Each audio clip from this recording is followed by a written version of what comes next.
Excellency پیدا کروں تو اس ایکسیلنسی کا سب سے زیادہ مستحق کون ہے؟ یعنی سب سے زیادہ میٹھے انداز سے بات میں کس سے کروں؟ آپ یوں بھی کہہ سکتے ہیں آج کی زبان میں، جب میں بات کسی سے کروں تو اس میں شکر گھولوں میں، تو سب سے زیادہ چینی اور سب سے زیادہ شکر کس سے بات کرتے ہوئے اپنے کلام میں گھولوں؟ بات آ رہی ہے سمجھ میں؟ آپ صلی اللہ علیہ وسلم نے فرمایا امک، پوری کائنات میں سب سے میٹھے انداز سے اگر تم نے بات کرنی ہے تو سب سے زیادہ رائٹ یہ کس کا ہے؟ تمہاری، بولو نا، ماں کا۔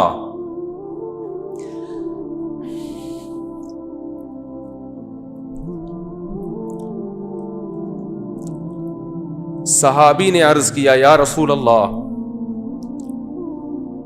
کیا انداز ہے؟ فرمایا ثم من، ثم کا مطلب ہوتا ہے اس کے بعد، ثم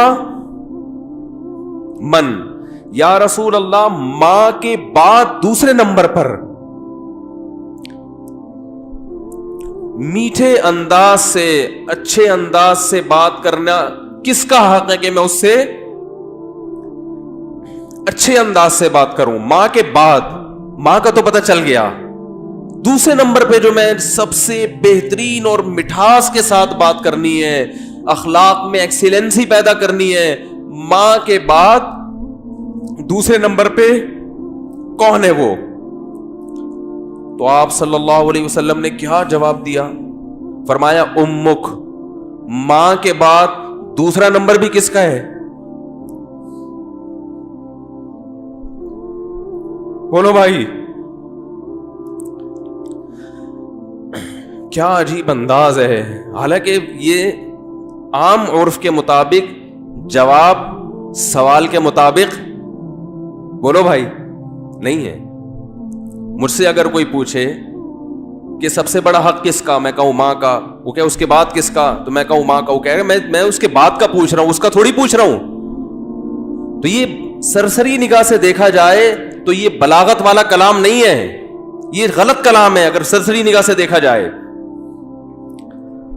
کیونکہ ہم پوچھ رہے ہیں کہ اس کے بعد، ماں تو پتہ چل گیا، ماں کے بعد اس کے علاوہ بتائیں آپ، لیکن نبی دوبارہ کس کا نام لے رہے ہیں؟ یہ سرسری نظر میں یہ کلام بلیغ نہیں ہے، لیکن حقیقت میں یہ بلاغت کے اعلی معیار پہ پہنچا ہوا کلام ہے،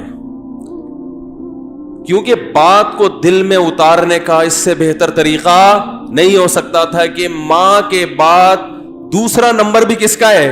ماں کا۔ اس کا مطلب کیا ہے کہ ماں کے بعد اگر تم یہ سمجھتے ہو کہ کسی سے بہت ہی میٹھے انداز میں بات کرنی ہے تو یہ حق دوبارہ ماں کو دے دو۔ دوبارہ کس کو دے دو؟ صحابی نے پھر پوچھا یا رسول اللہ ثم من، دیکھو صحابی کا انداز بھی کیا ہے، وہ چونکہ ان کو یہ تھا کہ مجھے ماں کے علاوہ اب چاہیے کہ کون ہے، اور نبی نے دوبارہ کس کا نام لے لیا؟ ماں کا۔ لہذا صحابی نے پھر اپنے سوال کو ریپیٹ کیا، کیونکہ وہ یہ سمجھتے تھے کہ مجھے میرے سوال کا جواب نہیں ملا۔ تو انہوں نے تیسری دفعہ پوچھا یا رسول اللہ ثم من، یا رسول اللہ تیسرے نمبر پہ کون ہے؟ تو آپ صلی اللہ علیہ وسلم نے فرمایا امک، تیسرے پہ بھی کون ہے؟ بولو بھائی، یہ ہے ویمن رائٹس۔ یہ کیا ہے؟ یہ جو بے شرم لوگ حقوق نسواں اور عورتوں کے حقوق کے نام پہ الو بنا رہے ہیں نا، ان کی باتوں میں مت آیا کرو۔ ان کا مقصد صرف عورت کو کپڑوں سے آزاد کرنا ہے اور مرد کی دسترس سے آزاد کر کے مرد کے مقابلے میں لا کے مرد کا دشمن بنانا، تاکہ مرد عورت سے محبت کرنا چھوڑ دے، اس کا حق دینا چھوڑ دے۔ تمہیں اسلام نے عورت کے جو حقوق بیان کیے ہیں اس کے بعد ہمیں کسی اور سے عورت کے حقوق کو سمجھنے کی ضرورت نہیں ہے. ہمیں کسی لبرل سے, کسی حکومت سے, کسی ویمن رائٹ سے, کسی سے ہمیں سمجھنے کی ضرورت نہیں ہے. ہمیں اسلام نے بتا دیا ہے کہ ماں کے روپ میں عورت کا کیا حق ہے, بیوی کے روپ میں عورت کا کیا حق ہے, کہ بیٹی کے روپ میں عورت کا کیا حق ہے, بہن کے روپ میں عورت کا کیا حق ہے. اور یہ جو لبرل لوگ ہیں یہ صرف گرل فرینڈ کے حقوق جانتے ہیں, گرل فرینڈ سسٹم معاشرے میں لانا چاہتے ہیں, تمہیں درندہ بنانا چاہتے ہیں, تمہیں زانی بنانا چاہتے ہیں, تمہیں بدکار بنانا چاہتے ہیں. ان کا کوئی فیملی سسٹم نہیں ہے. جو قوم نکاح کی قائل نہ ہو ان کے ہاں ماں بہن بیٹیاں ہوتی ہیں.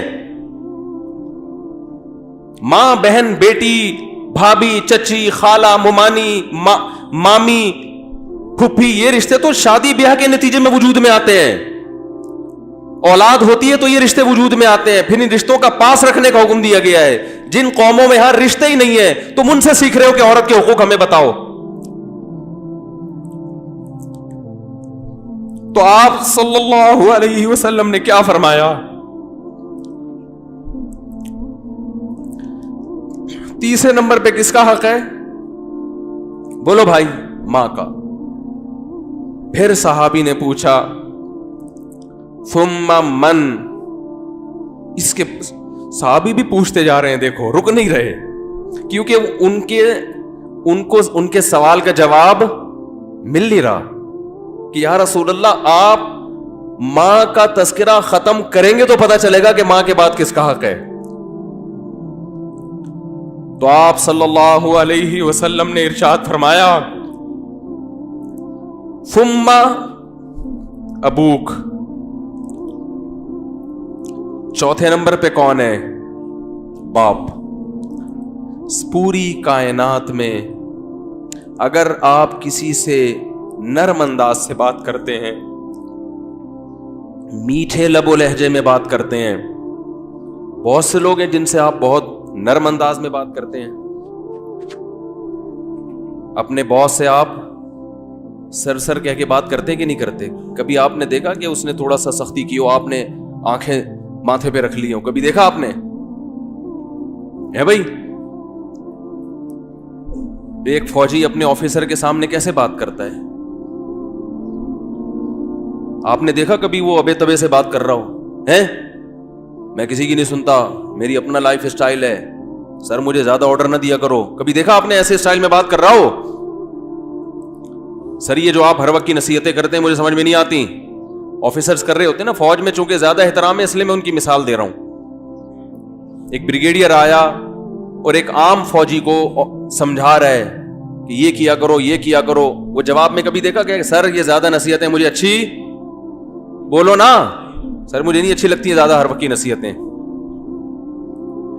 حالانکہ وہ آفیسر اس کو تنخواہ نہیں دے رہا, تنخواہ اس کو گورنمنٹ دے رہی ہے. اس آفیسر کے اس پر احسانات نہیں ہے, صرف ایک ڈسپلن کو برقرار رکھنے کے لیے آرڈر دیا ہے کہ تمیز سے بات کرو.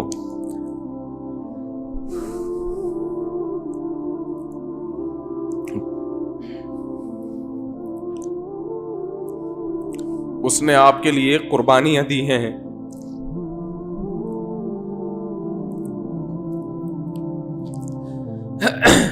وہ آپ کے لیے لوگوں سے لڑا ہے.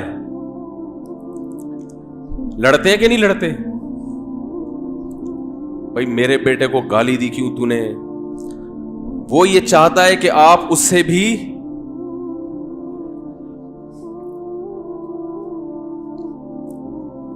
آپ اس سے آگے چلے جائیں.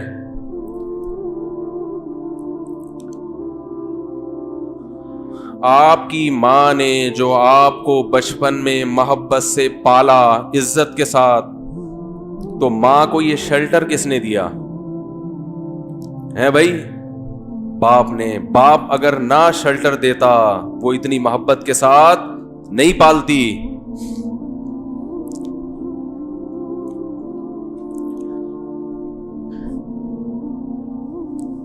یہ ٹاپک مجھے چینج کرنا پڑے گا, میری میٹر جو ہے نا شارٹ ہو جاتا ہے, بولا نہیں جاتا اس ٹاپک پر.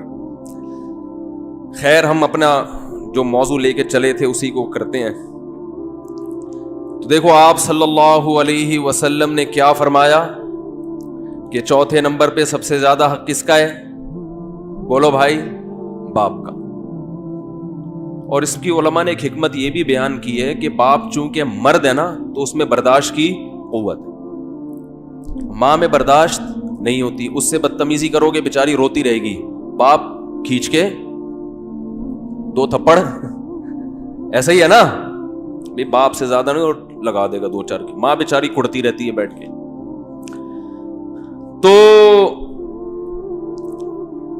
تو میں مثال دیتا ہوں کہ ایئر ہوسٹس سے اخلاق سیکھا کرو۔ جس اسٹائل میں ایئر ہوسٹس آپ سے بات کر رہی ہے تو جب ماں سے بات کرو نا تو اس اسٹائل میں 3 چمچ چینی، 3 چمچ حدیث میں 3 گنا ہے نا، تو جتنی چینی آپ اپنے باس سے بات کرتے ہوئے اپنے کلام میں ملاتے ہو، اپنی ماں سے بات کرتے ہوئے 2 چمچ اس میں اضافی ڈال لیا کرو، تو ٹوٹل کتنے ہو جائیں گے؟ 3 چمچ ہو جائیں گے۔ اتنا میٹھا کلام ہونا چاہیے کس سے بات کرتے ہوئے؟